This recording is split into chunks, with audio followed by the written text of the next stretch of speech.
இவங்களுக்கு யாருகிட்டையும் கை கட்டி வேலை பார்க்கறது பிடிக்கவே பிடிக்காது. இவங்க என்ன நினைப்பாங்கன்னா, காசுனாலும் இந்த நாம சம்பாதிக்கிற காசா இருக்கட்டும், நாம சுயமா சம்பாரிச்சுக்குவோம், யாருக்கிட்டையும் போய் நம்ம காலைல எழுந்திரிச்சோன்னே உள்ளே ஐயா அப்படின்னு போய் வேலை செய்ய முடியாது அப்படிங்கிறதுல ரொம்ப தெளிவா இருப்பாங்க.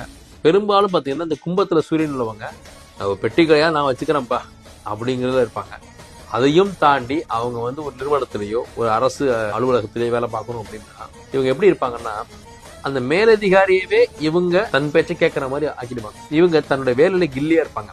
அதுதான் இங்க ரொம்ப முக்கியம். தான் எடுத்துக்கிட்ட துறையில இல்ல கொடுக்கப்பட்ட அந்த டிபார்ட்மெண்ட்ல இல்ல ஒரு குறிப்பிட்ட செக்ஷன், இப்போ கவர்மெண்ட் ஆபீஸ்ல எல்லாம் பாத்தீங்கன்னா ஒரு டிபார்ட்மெண்ட், அந்த டிபார்ட்மெண்ட்ல செக்ஷன் இருக்கும். அந்த செக்ஷன்ல இவர் இருக்காருன்னு வச்சுக்கோங்க, ஒரு குறிப்பிட்ட வகையான ஃபைல்ஸ் மட்டும் தான் அவர்கிட்ட வரும். இப்போ என்ன பண்ணுவாருன்னா, இந்த கும்பத்துல சூரியன் இருக்கவர் என் வேலை இதுதான் அப்படின்னு அவருக்கு தீர்மானப்படுத்திட்டாருன்னா அந்த வேலையில அவர் தான் கில்லி அப்படிங்கிற அளவுக்கு அவர் அதுல பாண்டித்யம் அடைந்துருவார்.